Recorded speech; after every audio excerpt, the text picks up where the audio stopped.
7 special पेश करता है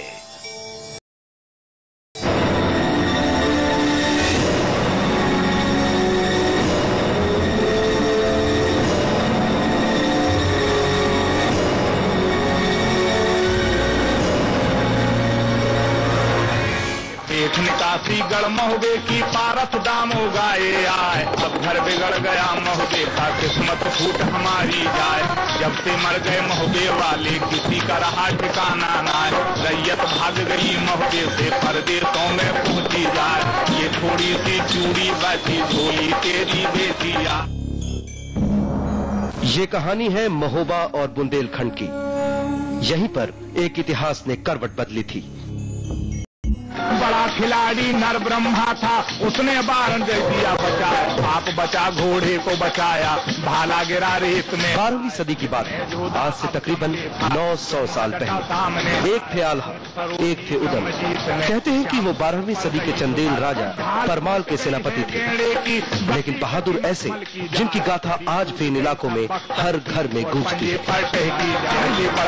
ये कहानी उसी आल्हा उदल की है। आल्हा के बारे में कहा जाता है कि वो अमर है और उन्हें अमरता का वरदान मिला था शारदा माता के इस मंदिर से।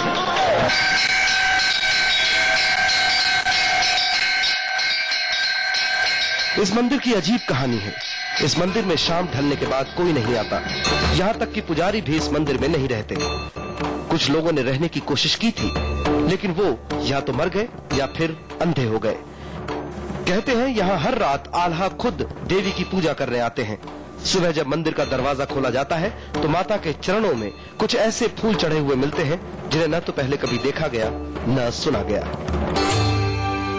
जैसे ताला खोला, एक फूल माँ के पास से मेरे पास आया और ऐसा फूल आया कि मैंने अपने जीवन काल में फूल ही कभी नहीं देखा।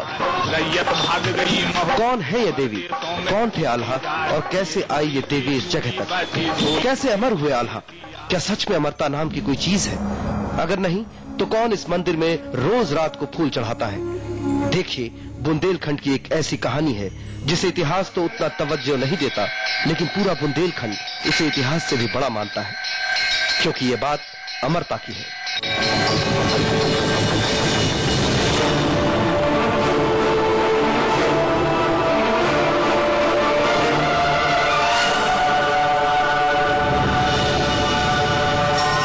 सेवन स्पेशल पेश करता है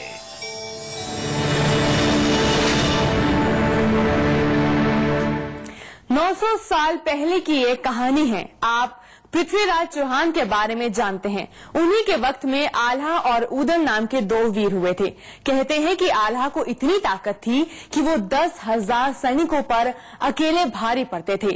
वो अमर थे। आल्हा एक देवी के भक्त थे और उसी देवी ने आल्हा को अमरता का वरदान दिया था। ये कहानी है तो बुंदेलखंड की, लेकिन इसमें छुपा है अमर होने का एक बहुत बड़ा राज।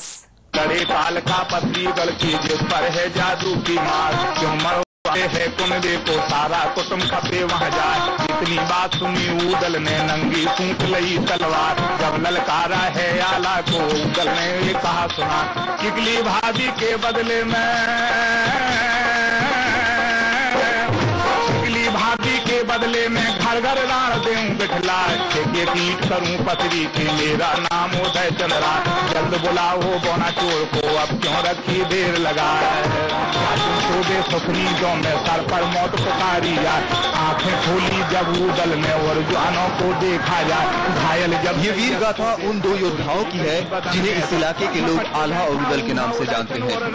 कहते हैं आल्हा आज भी जिंदा है और आज भी आल्हा गाने वाले लोग उन्हें अपने नजदीक पाते हैं। आज पूरे संसार में इनका नाम चल रहा है और इन्हीं के नाम से इतना बड़ा आल्हा गाया जाता है और हम उसी को 24 घंटा निरंतर लगातार उसी मस्ती में मस्त रहते हैं। मुझको किसी चीज से मतलब नहीं है, मैं सिर्फ आल्हा महाराज का ही गुणगान करता रहता हूँ, उन्हीं की बखान करता रहता हूँ। ऐसा माना जाता है कि 12वीं सदी का ये वो दौर था जो राजपूतों की शान के लिए जाना जाता है। इस दौर में आन बान और शान के लिए खून की नदियां बहा देना आम बात थी। और इसी दौर में उत्तर प्रदेश के इस महोबा में आल्हा और उदल नाम के दो बहादुर नौजवान थे, जिनकी वीरता की गाथा को आज भी पूरे उत्तर और मध्य भारत में गाया जाता है। कहते हैं कि अपनी पूरी जिंदगी में आल्हा ने कुल 52 लड़ाइयाँ लड़ी और हर लड़ाई का अंजाम आल्हा की मर्जी पर निर्भर करता था। इन सारी लड़ाइयों में उदल हमेशा आल्हा के साथ रहते थे। उदल आल्हा के भाई थे, जिन्हें युधिष्ठिर का अवतार भी कहा जाता है। इन दोनों की वीरता की असली कहानी शुरू होती है मोहम्मद गौरी के भारत पर आक्रमण के बाद से। इसके पहले राजा रजवाड़े आपस में लड़ा करते थे। राजा रजवाड़ों की लड़ाई के बीच में जब भी चंदेल राजा परमाल ने किसी से लड़ाई की तो भरोसा सिर्फ आल्हा और उदल पर ही होता था, क्योंकि यही दो भाई ऐसे थे जिनके पास इस धरती पर मौजूद किसी भी इंसान से ज्यादा ताकत थी।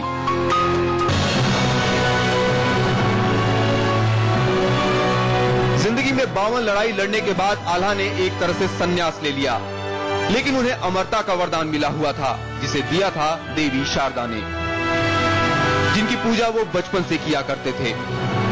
आल्हा ने 12 सालों तक देवी शारदा की कठोर तपस्या की थी। अमृत उनकी इसी तपस्या का नतीजा है।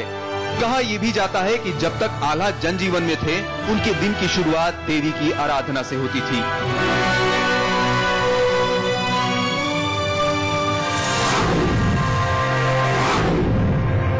लेकिन जंगल जाने के बाद भी इस मंदिर में वो रोज आते थे।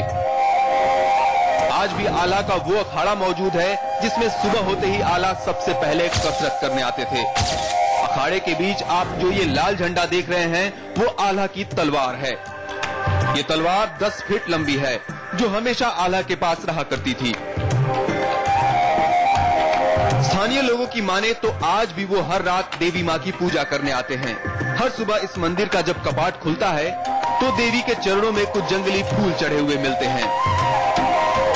इतना ही नहीं, देवी के साथ लगी है ये आल्हा की मूर्ति, जिसके पैरों में सवेरे सवेरे एक पत्ता पाया जाता है। जैसे ताला खोला, एक फूल माँ के पास से मेरे पास आया, और ऐसा फूल आया कि मैंने अपने जीवन काल में फूल ही कभी नहीं देखा था। इतना ही नहीं, देवी के साथ लगी है आल्हा की ये मूर्ति, जिसके पैरों में सवेरे सवेरे एक पत्ता पाया जाता है। पता नहीं इस कहानी में कितना सच है, लेकिन यहाँ के लोग इसे बिल्कुल सच मानते हैं। उनका तो ये भी कहना है कि आल्हा मंदिर से सटे पहाड़ियों में ही कहीं रहते हैं। माँ के पूरे वस्त्र बदले, फिर एक आश्चर्य क्या देखता हूँ कि माँ के कंधे के बगल से जली हुई दो धूपबत्तियां लगी थी। अब तो मैं विस्मित हो गया कि जरूर कोई न कोई अदृश्य शक्ति आती है। मैंने उन दो बत्तियों को निकाला और रख लिया, और इससे मैंने प्रमाण में पाया आल्हा को तो नहीं देखा, परंतु ये मैंने एक पदचिन्ह पाए गए, और हम कह सकते हैं कि जरूर आल्हा आते हैं और भगवती को अपना श्रद्धा सुमन, अपनी भक्ति भावना, अपना प्रेम माँ भगवती शारदा के चरणों में अर्पित करते हैं। हम आपको बता दें कि देवी शारदा का ये मंदिर मध्य प्रदेश के सतना जिले के मैहर में है, और इस मंदिर की यहाँ स्थापना के पीछे भी एक लंबी कहानी है जो देवी माँ और आल्हा से जुड़ी हुई है। हमने आपको दिखाया कि यहाँ के लोग कैसे मानते हैं कि सदियों से यहाँ कोई पूजा करने आता है।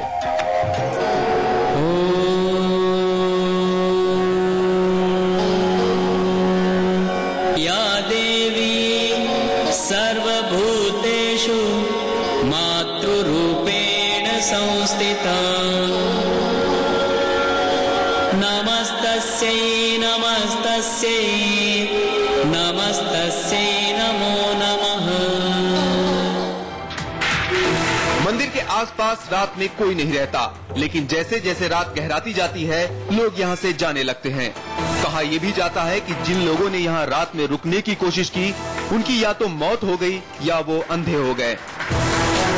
और इसके पीछे भी कहानी यही है कि यहाँ रात में रुकने वालों को आल्हा दिखाई देते हैं, लेकिन अगर जिंदा बच जाते हैं तो कुछ देखने लायक नहीं रहते। अब सवाल ये है कि अगर आल्हा खुद महोबा के रहने वाले थे तो वो देवी की पूजा करने मैहर तक कैसे आते थे? देवी शारदा का ये मंदिर उन्होंने महोबा की जगह यहाँ कैसे स्थापित किया? और कौन है वो जिसे मालूम है कि रात में कितने बजे मंदिर का ये कपाट अपने आप खुल जाता है। देवी शारदा आल्हा को इतना मानती थी कि उनके कहने पर देवी उनके साथ चलने के लिए तैयार हो गई। लेकिन रास्ते में कुछ ऐसा हुआ कि देवी ठहर गई। क्या हुआ था ये आपको बताएंगे इस छोटे से ब्रेक के बाद।